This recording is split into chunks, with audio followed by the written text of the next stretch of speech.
this session, we are going to see about the greenhouse effect. So, why do we use this greenhouse effect and how does this work? So, basically, like you might have actually come across these structures which are being adopted in much colder locations such as Ooty and also like in Antarctic and other locations. Even in like some movies, also you would have actually come across these structures. So, what are these structures? What is the need for these structures? The main reason is because in colder locations such as Antarctica, Ooty, and different high elevation locations such as either in Himalayas, we need particular temperature to actually grow plants. So plants survive in a particular temperature and they also need few radiations from the sun. So what happens is like when the radiations from the sun's atmosphere is actually entered into this particular chamber.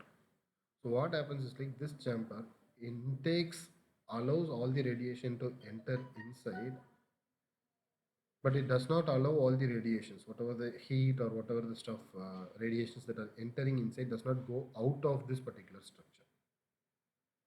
So what happens is the heat which is actually entering inside will be actually circulating within this location, within this chamber, and this is how a greenhouse chamber works. This is how a greenhouse works. So what happens is like the temperature is actually maintained, not allowing all the radiations to go out. Not only the temperature, but also like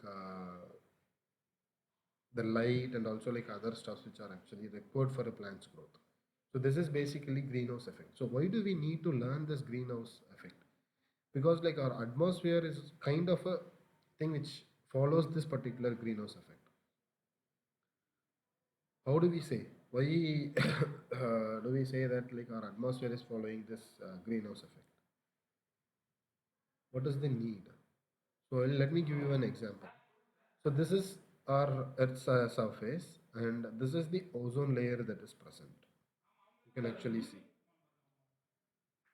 So basically, what happens is like the radiation from the sun.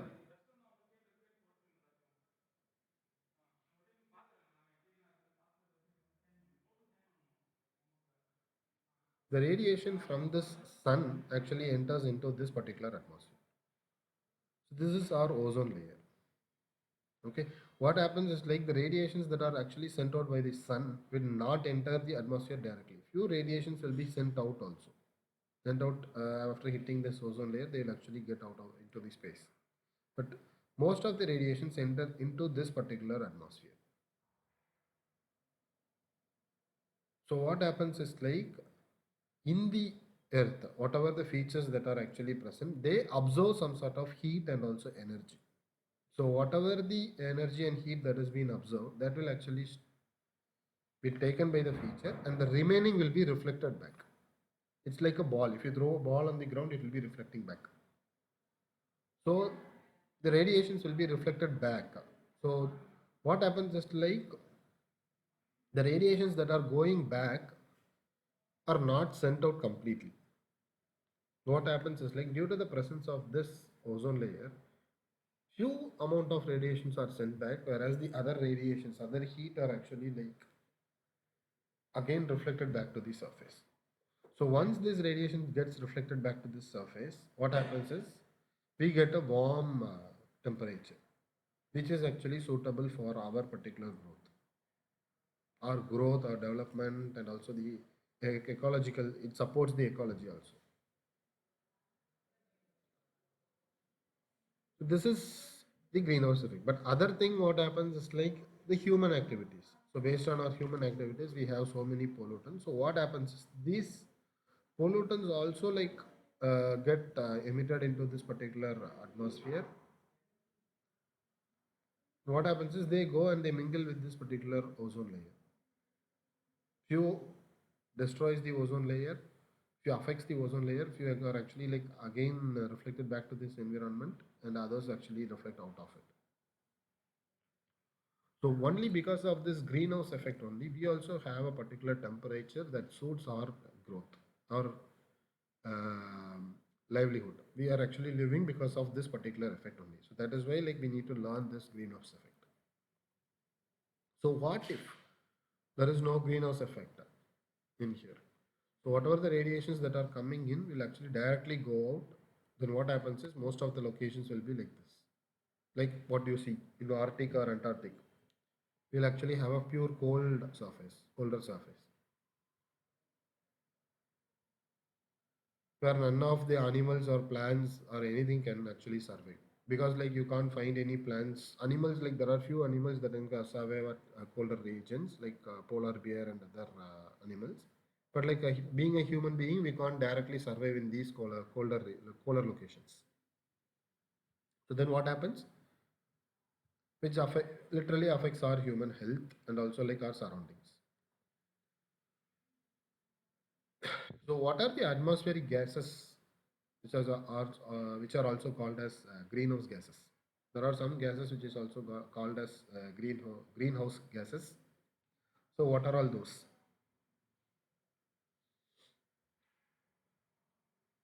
So the gases which are able to vibrate the air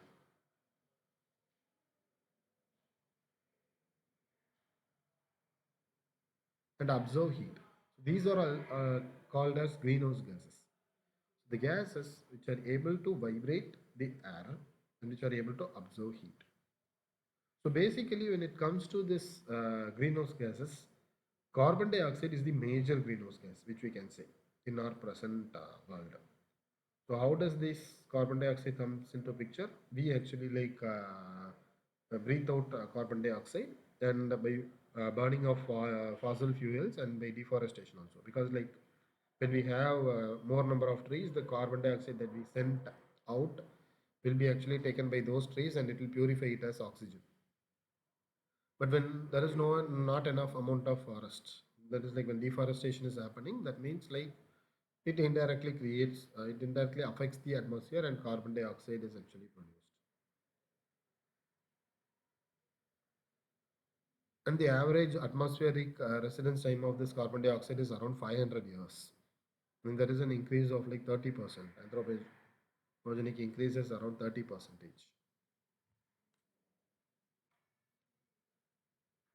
Similarly, when we go with this methane, so in there was a issue with this Tanjavur recently.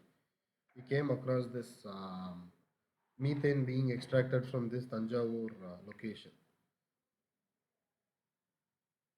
So how did they identify that like the more number of like more volume of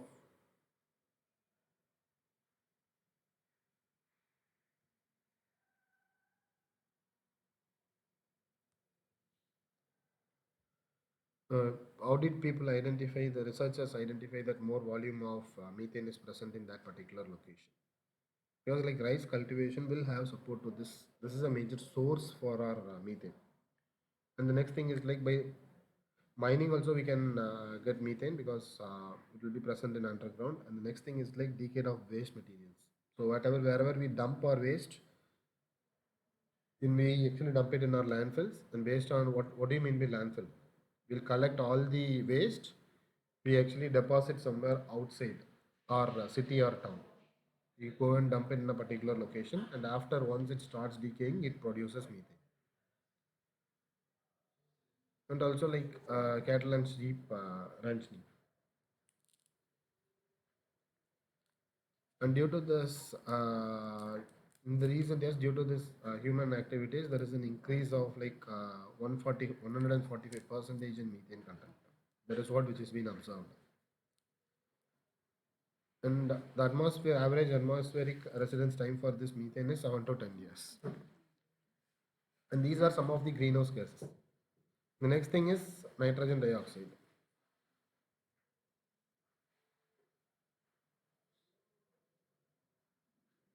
Nitrogen oxides. So basically, like these are actually produced by industries and agricultural activities. And this average residence time is like around 140 to 190 years. And due to this human activities, there is an increase of like 15 percentage which is being recorded in this nitrogen oxides. When it comes to nature and the human activities. So which contribute more to this particular environment?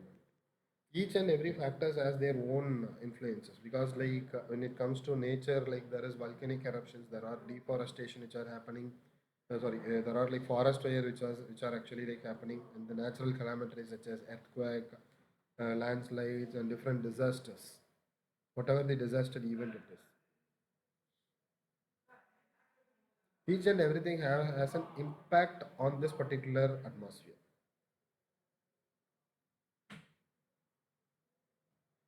But what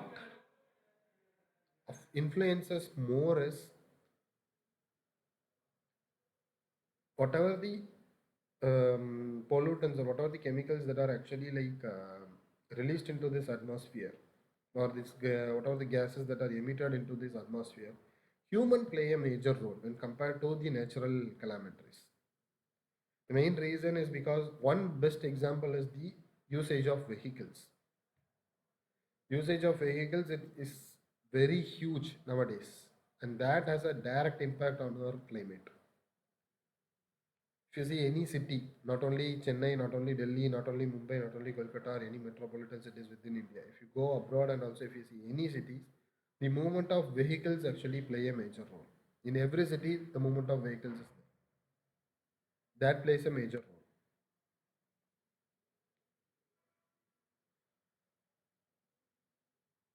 So whether all the greenhouse gases are naturally made, no.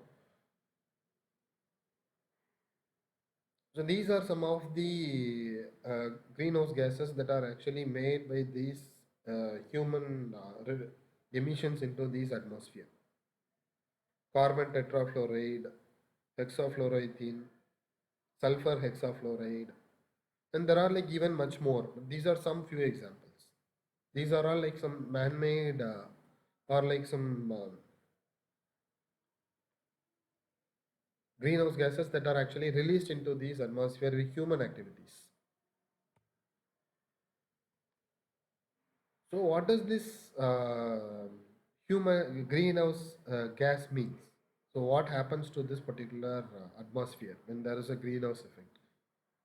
We get the warming up of this earth surface. So nowadays, we can see that like we in Chennai, the temperatures keep on increasing, and people from Bangalore also will know about these things. If you actually visit Bangalore, like maybe 5 years back, even during summer, the climate used to be a bit very low. But nowadays, you are getting a long summer where the climate is actually very hot.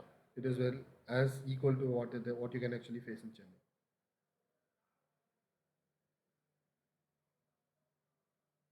So due to these human activities, whatever the pollutants that are emitted into these atmospheres are actually encouraging or actually creating a scenario where the earth is actually getting more, heated up even more, even to a higher concentration, to a higher level.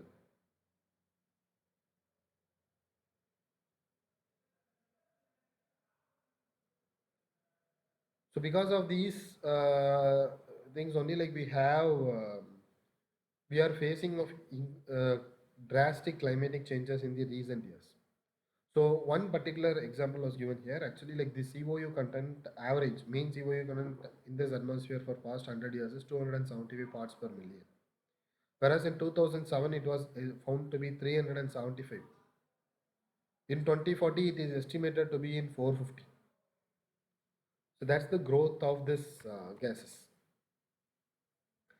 So what are the gases that are that plays a major role in this greenhouse effect? So basically, like the responsible gases, if you speak about, the first responsible gas is your carbon dioxide. CO2 contributes more when compared to any other factors.